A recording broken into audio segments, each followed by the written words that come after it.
So we're here now with Stephanie Ryan, who is the featured artist at Vernissage for the months of September and October. Thank you for being with us.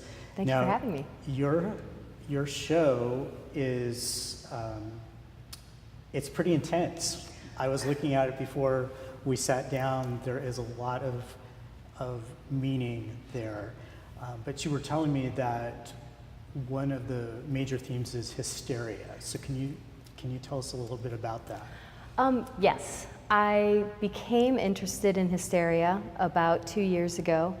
I was, due to a series of events that made me feel like I had lost my own mind, I started researching hysteria as a concept, as a disease that was often mostly associated with women, though also with men. Having its origin in the idea of that women's problems and maladies are related to this ancient concept of a wandering womb, which is, of course, was disproven, in the 17th century or earlier, and the idea that people can fall prey to this kind of illness that mimics other illnesses but doesn't really have its own physical center, and that it can be brought on by nerves. Often the women who complained about these problems were not necessarily believed by their doctors, but on the other hand, when they often were believed, that belief could start to have the power of suggestion, and certain ailments would come to the surface because of suggestion. So it's kind of a tricky topic. So when you look at, let's say, literature, it's been described as like having a fit, or maybe she has the vapors. Yes, the vapors. Or just a nervous disposition that seems to be particularly in Victorian novels, but it was almost always women, right? It was almost always women, and it was some men, and the men who suffered from any of these maladies were described as effeminate. So they were also categorized as not being hearty and hale and masculine, and having a frail temperament, which women were thought to have. And so they would succumb to this. And the cure was like a century later, there was a cure called the rest cure, where women were supposed to have complete rest and have no fantasies, have no writing, don't read any books, don't do anything artistic, don't do any work, maybe get a little bit of exercise, but mostly just rest. And that kind of drove the patients a little crazy. It sounds because horrible, they had nothing. actually. Yeah. And so there's a great story called The Yellow Wallpaper by Charlotte Perkins Gilman, who was a writer during this time period, and she was diagnosed with hysteria, and she was actually a very strong early feminist, and she wrote this story about a woman who's stuck in this nursery with this horrible wallpaper, and she sees this woman trapped in the wallpaper, shaking the wallpaper, and she starts having these delusions, and she sinks into madness. And it was actually written as a complaint about the rest cure and the idea that hysteria was related to women's temperaments and so forth. So it's very interesting. When you think about it, we all have moments in our lives that would approximate hysteria. Right. There are things that happen to people. And so we were also talking about the current political climate and the idea of, I think, in my mind, it's related to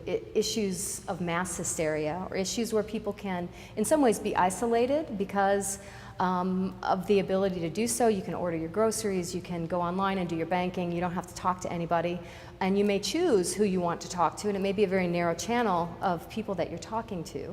And so, that can reinforce conspiracy theories and wacky ideas that can be disproven in a second. If one were to look in this direction, but if they're looking only in this direction, that can be reinforced in these echo chambers that we have all over the place now. Definitely, helped by social media, and so it's and in our leadership in government, where there's fake news and alternative facts and things that are told that are being presented as fact, and they're not. Yeah, I was reading just this week that a significant percentage of Americans can't sleep at night because they're so wrapped up in Yeah, political I believe issues. that. Yes. I want my therapy paid for by Right. the government or Right. something, because we're gonna all have to recover from this time. It's so, intense. so you use a number of techniques Yes. in this work. Now you teach painting and drawing I do. at Fresno State. I do. But you also use printmaking techniques, collage. Are you just using pretty much whatever inspires you for this? Well, actually, these I use what I feel needs to be used to complete an idea. Does that make sense? Mm-hmm. So there's a portion of this work that I have 5 large drawings that are all pastel and acrylics, like layers of pastel and acrylics, and they don't have any collage or anything. Everything's hand drawn, and there's no printmaking techniques in those pieces.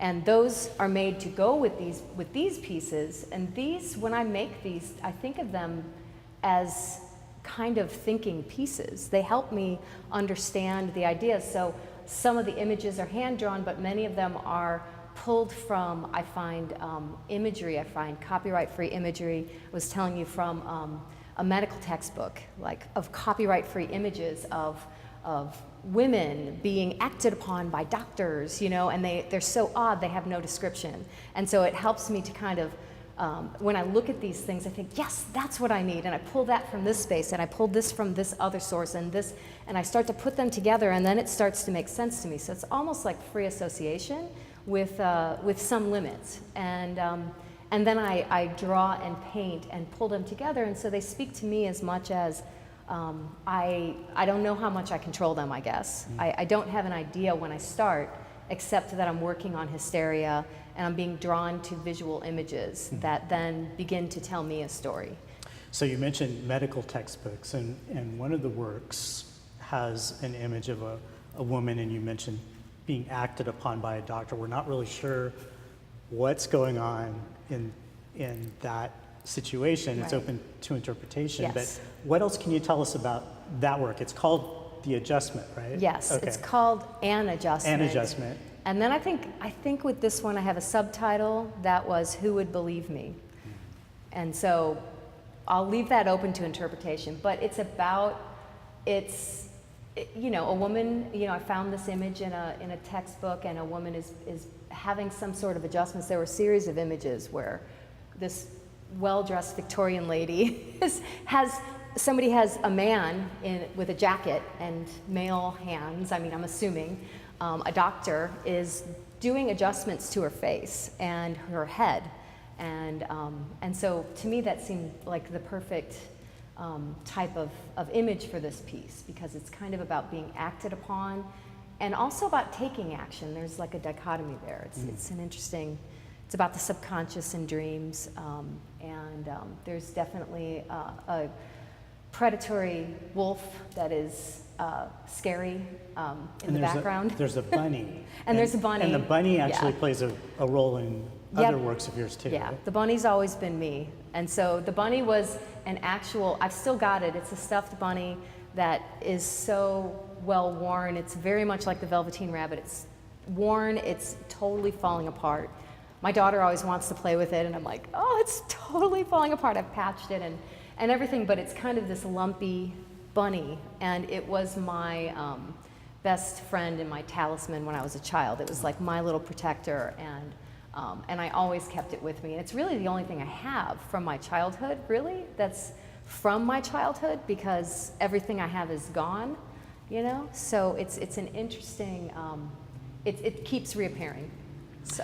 So you mentioned your children, and they actually kind of had an indirect influence on you making this body of work, right? Yes, yeah, there's a lot of anxiety about my, anxiety for my children, especially for my daughter, who is 10 and is growing into a nice young woman, you know, it's hitting her, she'll be, you know, she's a preteen, and my son, who is a teenager. And so I worry about the openly misogynist kind of statements from the president and out there in the world, and how these things will affect her. And it's just a very different climate now. And so I have like a lot of worries about that. And about my son and how he will navigate this kind of world, because he's very much about fairness and justness and equality, and maybe he'll be a lawyer or something. But navigating that world, respecting women, and how is that to be done in this time, And so maybe encouraging them to speak out, but also wanting them to be very, very careful, because they're vulnerable. So yeah, so that's about it. And lastly, just to talk a little bit about this new gallery that we're in. Yeah. Exciting news for Fresno. What are your thoughts? I think it's fantastic. I'm so happy that Ma opened the space. There are just not enough galleries in Fresno, and I know this. I've been here for 18 years, and there are fine galleries, nice galleries, but there aren't that many. And so it's always nice when a new one opens up, especially one that's offering classes and instruction. I think it's wonderful. So it's going to add to the vibrance of this area, and I think it'll be wonderful. People will love it. So I'm very excited about it. Well, thank you very much, and people will be able to see your show, Art Hop, in September, and also Art Hop in October. Yes. And then there's going to be an artist reception for you on September 14th. Yes, I think so. So that'll be exciting. Yes, and I look forward to seeing people here, and I hope people will come out and come say hello. Well, great. So, well, yeah. Thanks for being here. Thank you so much. Thanks. I appreciate it. And now we're here with Diane Abbott, who is an instructor at Vernissage. Welcome. Thanks for being with us. Thank you. Glad to be here. So tell us a little about your preferred media, I guess. What do you work in?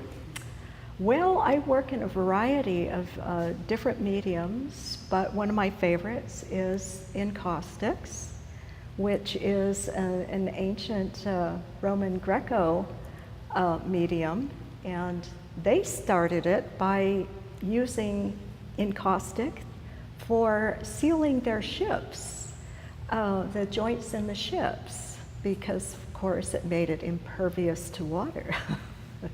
And now artists can use it as sort of a layer or a way to... It's grown, yes. It started to grow into adding paints to it.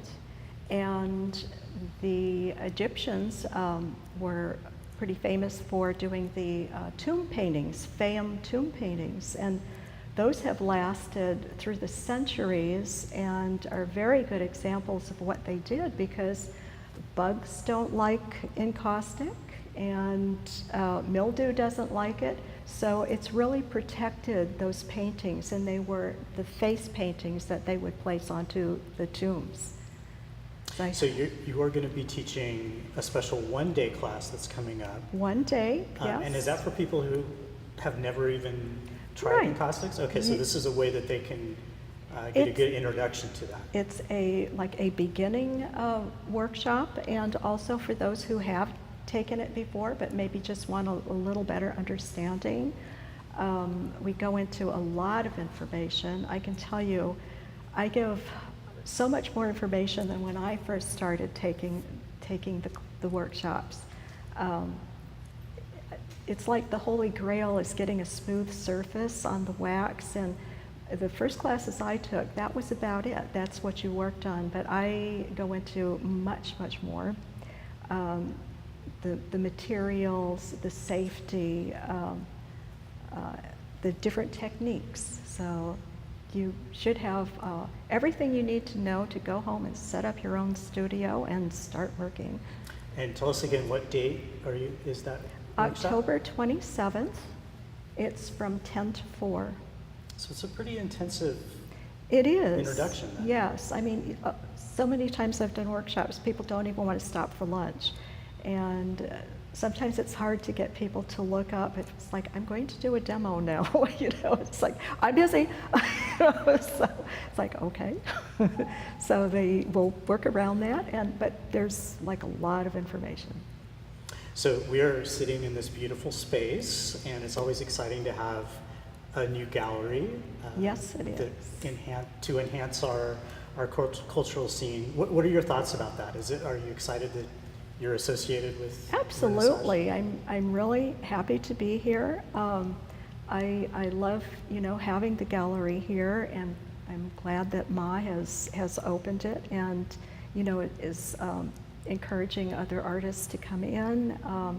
It's just a great thing for the whole community. I love that there are a variety of workshops and classes that will be here.